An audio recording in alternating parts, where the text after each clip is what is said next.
আজকে আমাদের সমমনা রাজনৈতিক দলসমূহের ৮ দলীয় রাজনৈতিক দলের যৌথ প্রেস ব্রিফিংয়ে আপনারা এখানে উপস্থিত হয়েছেন। এই জন্য আপনাদের সকলকে আমরা আন্তরিক অভিনন্দন জানাচ্ছি, আপনাদের শুকরিয়া জ্ঞাপন করছি।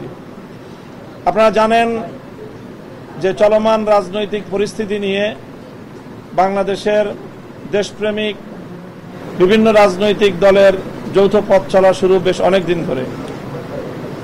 বিশেষ করে এই ৮টি রাজনৈতিক দল তারা অভিন্ন কর্মসূচি নিয়ে বেশ অনেক দিন ধরে রাজপথে যুগপৎ আন্দোলনে রয়েছে। আজ সেই যুগপৎ কর্মসূচি এবং যুগপৎ আন্দোলনের একটি গুরুত্বপূর্ণ পর্যায়ে আমরা এখানে এসে উপনীত হয়েছি।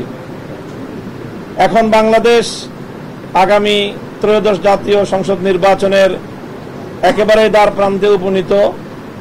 এই সময়ে জুলাই বিপ্লবকে কেন্দ্র করে বাংলাদেশের মানুষ যে নতুন স্বপ্ন দেখেছিল, সেই নতুন স্বপ্ন পূরণের, নতুন বন্দোবস্ত বাস্তবায়নের যে কমিটমেন্ট রাজনীতিবিদদের, রাজনৈতিক দলসমূহের এবং বিশেষ করে বর্তমান যে অন্তর্বর্তীকালীন সরকার ক্ষমতাসীন তাদের যে কমিটমেন্ট ছিল, সেই কমিটমেন্ট বাস্তবায়নের একটা চূড়ান্ত মুহূর্ত। আমরা সমমনা রাজনৈতিক দল বিগত অনেক দিন ধরে ৫ দফা দাবি নিয়ে আমরা যুগপৎ কর্মসূচিতে রয়েছি। আজকের এই প্রেক্ষিতে ৮টি দলের শীর্ষ বৈঠক অনুষ্ঠিত হয়েছে। সেই শীর্ষ বৈঠক থেকে আমরা আমাদের সেই পূর্ব ঘোষিত যে ৫ দফা, সেই ৫ দফার কিছু বিষয়কে আমরা আরো গুরুত্বের সাথে আপনাদের মাধ্যমে জাতির সামনে উপস্থাপন করতে চাচ্ছি। আমরা আমাদের সেই ৫ দফায় অনড় রয়েছি। আমাদের আন্দোলন, আমাদের সংগ্রাম অব্যাহত থাকবে। বিশেষ করে সর্বশেষ এখন জাতির যে সবচেয়ে গুরুত্বপূর্ণ এজেন্ডা, দেশের মানুষের যে অভিপ্রায় এবং ইচ্ছা, সেটা হলো যে জুলাই বিপ্লবের অর্জনকে ঘরে তোলা। জুলাই বিপ্লবের প্রেক্ষিতে যে জুলাই সনদ প্রণীত হয়েছে ঐক্যমত্যের ভিত্তিতে, সেই জুলাই সনদের আইনি ভিত্তি প্রদান, এটা আমাদের দীর্ঘদিনের প্রত্যাশা, জাতির প্রত্যাশা। সেই আইনি ভিত্তি প্রদানের রূপরেখাও ইতিমধ্যে নির্ধারিত হয়েছে এবং সেই রূপরেখার ভিত্তিতে আজকে আমরা আপনাদের মাধ্যমে সমমনা দেশপ্রেমিক ৮টি রাজনৈতিক দল থেকে আমরা স্পষ্ট ঘোষণা করছি যে অনতিবিলম্বে জুলাই সনদের আদেশ জারি করতে হবে। অনতিবিলম্বে জুলাই সনদ বাস্তবায়নের আদেশ জারি করতে হবে। জাতীয় নির্বাচনের আগে পৃথকভাবে জুলাই সনদ বাস্তবায়নের গণভোট আয়োজন করতে হবে। আবার বলছি, জাতীয় নির্বাচনের পূর্বেই পৃথকভাবে জুলাই সনদ বাস্তবায়নে গণভোট আয়োজন করতে হবে। আর সংশোধিত যে আরপিও, সেই সংশোধিত আরপিও হুবহু বহাল রাখতে হবে। তার মধ্যে কোনো ধরনের বিয়োজন, পরিমার্জন অথবা কোনো ধরনের নতুন করে কোনো পরিবর্তন, সেটা আমরা মানব না। এই বিষয়গুলো এখন আমাদের প্রধান, আমাদের গুরুত্বপূর্ণ বিষয়। অগ্রাধিকার ভিত্তিতে আমরা এই 3টি বিষয়কে জাতির সামনে উপস্থাপন করছি এবং এই বিষয়গুলো বাস্তবায়নের ক্ষেত্রে আমরা ধাপে ধাপে আমাদের পদক্ষেপ, আমরা প্রত্যেক দল নিজ নিজ দলীয়ভাবে এবং যুগপৎভাবে আমরা এই দাবিগুলো আদায়ের জন্য আমরা কর্মসূচি ঘোষণা করব, কর্মসূচি বাস্তবায়ন করব। প্রাথমিক কর্মসূচি হিসাবে আগামী ৬ নভেম্বর বৃহস্পতিবার দিন সকাল 11টায় আমরা প্রধান উপদেষ্টা বরাবর স্মারক প্রদানের লক্ষ্যে গণমিছিল করব। প্রধান উপদেষ্টা বরাবর গণমিছিল নিয়ে আমরা স্মারক প্রদান করব, স্মারকলিপি প্রদান করব এবং আমরা আশা করি যে একটি আলোচনার ভিত্তিতে সকল রাজনৈতিক দল এই যে বিতর্কের যে বিষয়গুলো, মতপার্থক্যের জায়গাগুলো আমরা সকল রাজনৈতিক দল আলোচনার ভিত্তিতে সমাধান করব এবং জুলাই সনদের আইনি ভিত্তি কার্যকর হয়ে সেই ভিত্তিতে আগামী ত্রয়োদশ জাতীয় সংসদ নির্বাচন যথাসময়ে অনুষ্ঠিত হবে, এটাই আমাদের প্রত্যাশা।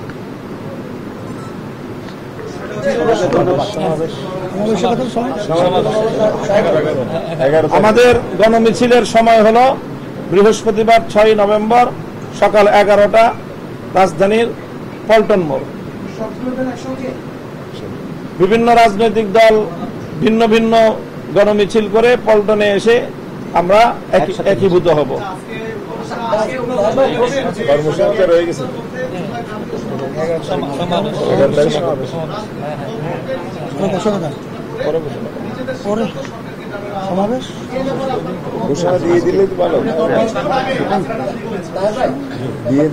বাস্তবায়ন যদি না হয় আমাদের দাবি পরে আমরা সমাবেশ না হলে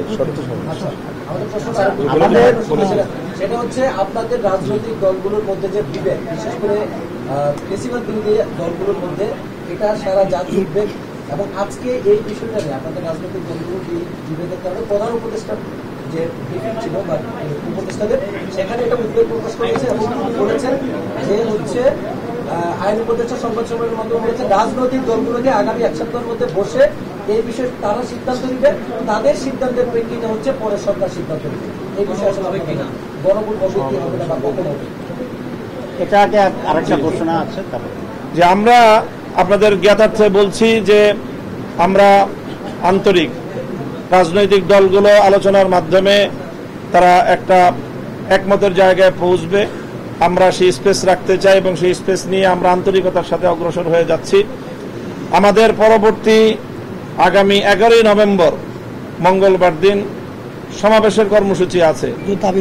যদি এর মধ্যে আমাদের এই দাবিগুলোর বিষয়ে যদি সন্তোষজনক কোনো অবস্থান গ্রহণ করা না হয়, অগ্রগতি না হয়, তাহলে সেই ক্ষেত্রে আমরা 11 নভেম্বর রাজধানীতে সমাবেশ করব ইনশাল্লাহ।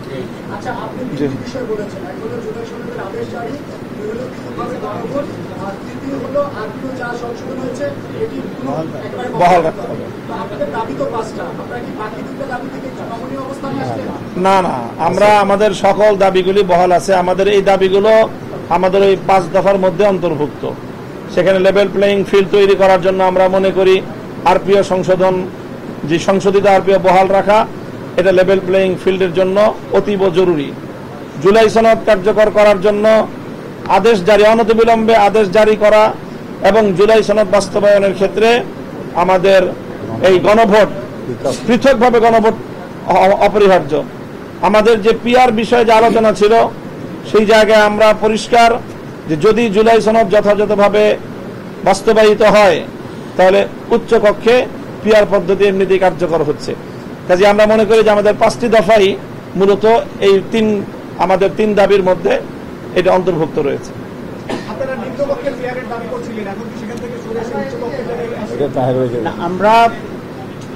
আপনারা দেখেছেন যে আমরা যে পিআর দাবি করেছি, পিআরের 2টা অংশ, একটা হচ্ছে উচ্চকক্ষে পিআর আর হচ্ছে নিম্নকক্ষে পিআর। আমাদের আছে তার ভিতরে একটি অংশ উচ্চকক্ষে পিআর চান, আর আমাদের ইসলামী আন্দোলন, বাংলাদেশ জামাত ইসলামী সহ আমরা কয়েকটি উভয় পক্ষে পিআর চাই।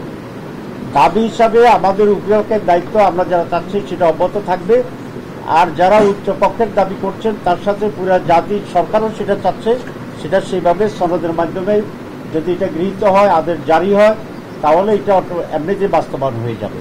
তো এইটাই হচ্ছে আমাদের এখনকার স্ট্যান্ডিং।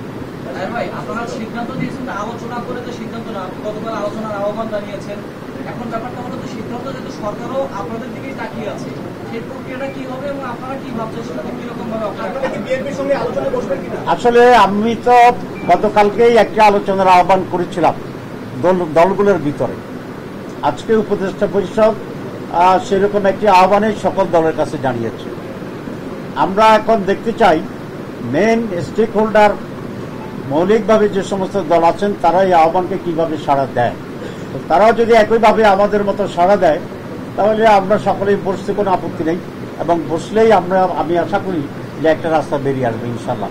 1, 2 উপদেষ্টা কমিটি যে সিদ্ধান্ত নিয়েছে সেটাকে আমরা স্বাগত জানাই, কিন্তু একটা বিষয় যোগ করতে চাই কারণ হচ্ছে উপদেষ্টা পরিষদ যদি এটা মনে করে যে তাদের আর কোনো দায়িত্ব নাই, তারা কিছুই করবে না, দলগুলোই মিলে করবে, তাহলে এখানে একটা রেফারির অভাব হতে পারে। তো সেই জন্য আমি বলছি আমরাও চেষ্টা করব উপদেষ্টা পরিষদের পক্ষ থেকে, বিশেষ করে চিফ অ্যাডভাইজার এখানে একটা রেফারির ভূমিকা পালন করবেন আগের মতো, এটা আমি আশা করি। হ্যাঁ ভাই, একটা বিষয় হচ্ছে যে এই দলগুলো তো হচ্ছে প্রেসিডেন্ট বিরুদ্ধ আন্দোলনে এককভাবে বসে একটা সিদ্ধান্ত পৌঁছাতে পেরেছে রাষ্ট্রের স্বার্থে বা জাতির স্বার্থে। এখন এমন কি হলো এই দলগুলোর মধ্যে যে বসে একটা আলোচনার মাধ্যমে আপনাদের সিদ্ধান্ত নিতে আসলে মূল কারণটা জাতি জানতে চাচ্ছে, কোথায় আপনাদের না, এখানে তো আমরা সব একমত হয়েছি। একটি দল হঠাৎ করে তারা যে ঐক্যমতে আমরা পৌঁছেছিলাম সেখান থেকে সরে আসছে এবং তাদের দলের ভিতরেও ভিন্ন ভিন্ন বক্তব্য আছে। কোনটা ওনাদের দলীয় বক্তব্য এটা কিন্তু আমরা কনফিউজ, কারণ ওনাদের কেউ বলছে যে সনদ আমাদের, সংস্কার আমাদের দরকারই নেই, কেউ আবার বলেছেন যে আমরা তো সনদ চাই কিন্তু আমাদের নোট অফ ডিসেন্ট থাকতে হবে, কেউ আবার বলেছেন যে ঠিক আছে এগুলোর আইনি ভিত্তি দেওয়ার জন্য পরে আমরা একসাথে গণভোট করে আমরা চেষ্টা করব। তো এখানেই মূল বিষয়টা এখানে আটকে আছে। তারা যদি এটা স্পষ্ট করেন যে এটা আমাদের দলীয় বক্তব্য এবং তারা বলেন যে তারাও আলোচনায় এসে একসাথে টেবিলে এটা সলিউশনের একটা উদ্যোগ নেবে, আমি মনে করি জটিলতাটা কমে যাবে এবং সেটাকে আমরা ওয়েলকাম করি। গণভোট প্রশ্নে আপনাদের ডিসকাশন আছে, নির্বাচনের আগে হতে এছাড়া আপনারা এখান থেকে সভাপতি বিএনপি সভাপতি তাদের থেকে আমরা কোথায় সরব? কারণ হচ্ছে জুলাই সনদ যদি বাস্তবায়ন না হয় তাহলে গণভোট পরে হয়েও তো কোনো লাভ নাই, আগে হয়েও কোনো লাভ নাই। সনদটাই হচ্ছে আমাদের মূল। তো সনদের জন্য গণভোট অপরিহার্য এবং এটা আলাদা হলেই জনমতকে এখানে যাচাই করা যাবে।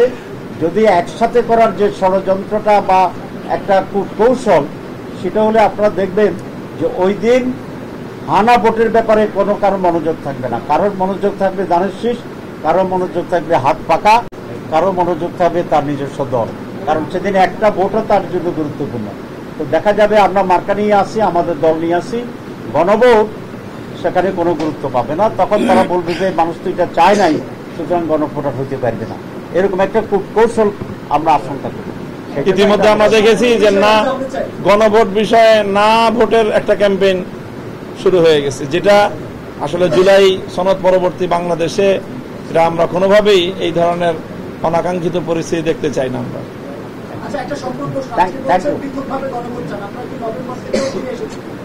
না, আমরা কখনো নভেম্বরের কথা বলি নাই, একেবারে আমরা স্বাভাবিকভাবে বলি যে নভেম্বরের মধ্যেই হওয়াটা যুক্তিসম্মত এবং এটা সুইটেবল সময়। যদি প্রয়োজনের ক্ষেত্রে আয়োজনের সুবিধার্থে নির্বাচন কমিশন, অন্তর্বর্তীকালীন সরকার এদিক সেদিক করে, আমাদের এখানে ফোকাস নভেম্বর না, আমাদের এখানে ফোকাস হলো জাতীয় নির্বাচনের আগে পৃথকভাবে গণভোট হতে হবে।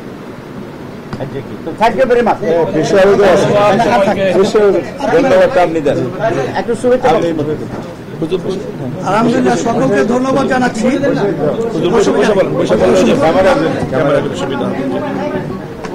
আলহামদুলিল্লাহ, প্রিয় সাংবাদিক বন্ধুগণ, আপনারা তো সবাই জানেন যে জুলাই এবং 5ই আগস্ট 2024 যে গণ অভ্যুত্থান, এত হাজার মায়ের কোল খালি হলো, সন্তান হারা হলো, অনেকে পঙ্গু হলো, চক্ষু হারালো।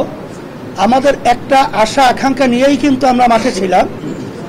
সেখানে আমাদের মৌলিক বর্তমানে যে অন্তর্বর্তীকালীন সরকার রয়েছে তাদেরও মূল দায়িত্ব কর্তব্য প্রধান উপদেষ্টা বলেছেন যে এখানে মৌলিক সংস্কার হবে, এরপরে দৃশ্যমান বিচার হবে, তারপরে জাতীয় নির্বাচন হবে। এইটা করতে গিয়ে ঐক্যমত্য কমিশন তৈরি হয়, সেখানে সব দল ওখানে আলোচনা মাসব্যাপী করে, সেই মাসব্যাপী করার পরে একটা জুলাই সনদ তৈরি হয়েছে। এখন আমরা যে নির্বাচনটা করতে যাচ্ছি ফেব্রুয়ারিতে, এটাও কিন্তু আইনি বৈধতা পাবে, কিন্তু জুলাই সনদের উপরে, আইনি ভিত্তির উপরেই ভিত্তি করে। সেখানে জুলাই সনদটা যদি আইনি ভিত্তি না পায়, সেখানে নির্বাচনও কিন্তু বৈধতা থাকবে না এবং অন্যান্য সরকারও কিন্তু বৈধতা থাকবে না। আর আমাদের তো আপনারা জানেন, বর্তমান যদি সংবিধান এটা বহাল থাকে তাহলে নিয়ম অনুযায়ী 29 সাল পর্যন্ত তো আওয়ামী লীগ এখন পর্যন্ত ক্ষমতায়। তো এখানে আমাদের মূল গুরুত্বপূর্ণ বিষয় হলো জুলাই সনদের আইনি ভিত্তি পাওয়া। তাই সেখানে যদি ঐক্যমত্য কমিশন, সেখানে জুলাই সনদের আইনি ভিত্তির ব্যাপারে আমরা ঐক্যমত পোষণ করেছি বিএনপি সহ সবাই, যে গণভোটের মাধ্যমে এটা আইনি ভিত্তি দেওয়া, সেখানে সময়কাল নিয়ে সেখানে দ্বিমত তৈরি হয়েছে। আমরা চাইতেছি এটার গুরুত্ব আলাদা হওয়া উচিত। এই জন্য আগে যদি গণভোট হয়, আইনি ভিত্তি হয়, তারপর জাতীয় নির্বাচন তার ভিত্তিতে হয়, তাহলে সেখানে কোনো প্রশ্ন থাকে না। সেখানে বিএনপি যে বলছে একই দিনে গণভোট এবং সেখানে জাতীয় নির্বাচন, তাহের ভাই বলেছেন, মামুন ভাই বলেছেন যে আসলে সেখানে ওইটার গুরুত্ব থাকে না। তখন কিন্তু এখানে জুলাই সনদ ভিত্তি পাওয়ার জন্য যে হানা ভোটের ব্যাপারটা সংখ্যা যদি পরিমাণ কম হয়, তখন কিন্তু আবার একটা প্রশ্ন উঠতে পারে যে এখানে জুলাই সনদের ব্যাপারে তেমন উল্লেখযোগ্য কোনো ভোট না আসায় আমরা এটা কোনো গুরুত্ব দিব না। এই ধরনের সংজ্ঞা কিন্তু আমাদের রয়েছে। এখানে এনসিপি সহ অন্যান্য আদার যে দল রয়েছে, আমরা সবাই তো জুলাই সনদে বিএনপি সহ আমরা সবাই তো মাঠে ছিলাম যে আমাদের দেশ সুন্দর গড়ার ব্যাপারে। তারা কেন এই ব্যাপারটাকে গড়িমসি করছে এটা কিন্তু আমাদের বুঝে আসেও না, এটা আমাদের বুঝে ধরেও না। এখন তারা কি কোথার থেকে এই চিন্তার মাধ্যমে এটা বলছে এটা আমরা বুঝছি না। এখানে খরচের কথা বলছে এবং এরকম নজির কোনো তামাম দুনিয়ার মধ্যেও নাই যে একই দিনে কোনো একটা, কারণ আগে বাংলাদেশে তো আমাদের গণভোট হয়েছে, সেখানে কি জাতীয় নির্বাচনের সাথে একত্রিত হয়ে কোনো গণভোট হয়েছে এরকম ইতিহাস তো নাই। এখন আপনারা যে বলছেন যে আপনাদের রাজনৈতিক দলের ভিতরে অনৈক্যের কারণে জাতি হতাশ এবং সবাই হতাশ, বাস্তবতা তো তাই। আসলে আমরা এটা চাইছিলাম না। আমরা যারা নাকি জুলাই এবং আগস্টের গণ অভ্যুত্থানে যারা আমরা মাঠে ছিলাম, আমরা সবাই একত্রিত হয়ে আজকে ধন্যবাদ জানাই আমরা যে আজকে যে অন্তর্বর্তীকালীন সরকারের প্রধান যে বক্তব্য রেখেছেন, তিনি যে বলেছেন যে আপনার রাজনৈতিক দলরা বসে এক সপ্তাহের মধ্যে আপনারা সিদ্ধান্ত নেবেন। আমি বিএনপি সহ সমস্ত রাজনৈতিক দলকে, বিশেষ করে জুলাই অভ্যুত্থানে যারা আমরা মাঠে ছিলাম, আমরা সবাই একত্রিত হয়ে বসবো। এটা আমি সকলকে আহ্বান জানাচ্ছি। আমরা একত্রিত বসে এই সমস্যাকে সমাধান করার জন্য আমি এটা সকলকে আমি উদাত্ত আহ্বান জানাচ্ছি, দেশের সুন্দর এবং জনগণের কল্যাণের জন্য। এটা আপনাদের সাংবাদিক ভাই বন্ধুদেরকেও বলবো, আপনাদের সহযোগিতা আমরা কামনা করছি। কিন্তু আমরা এই রক্ত এবং এই মায়ের কোল হারা সন্তানগুলো এবং চক্ষু হারানো, পঙ্গু হওয়া, এইটা আমরা বৃথা হতে দেব না। এবং জুলাই সনদকে আমাদের আইনি ভিত্তি এটা আমাদের নিশ্চিত হতে হবে। তারপরে আমাদের নির্বাচন বলেন, যাই বলেন, এটা আমাদের জন্য কোনো ফ্যাক্ট না। আলহামদুলিল্লাহ, আপনাদের সকলকে ধন্যবাদ জানাই। শুক্রিয়া।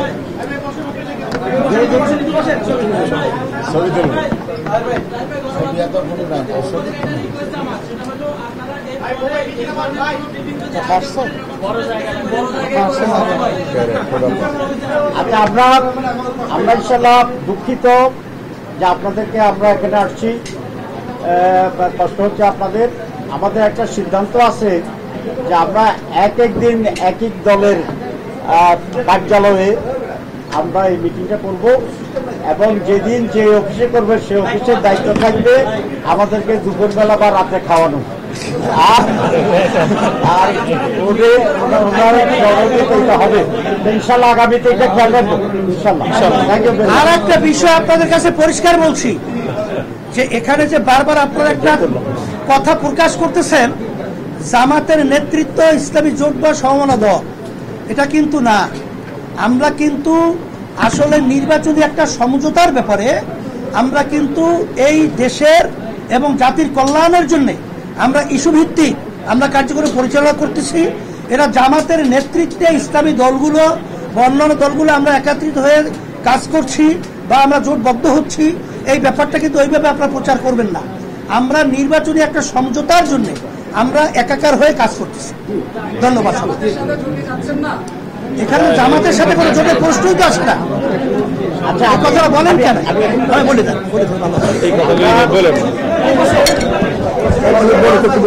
আমরা যেটা বলেছি সবাইকে ধন্যবাদ। আমরা সবাইকে ধন্যবাদ। এবার কোন ধরনের জোর কারোর সাথে গঠন করছি না। আমরা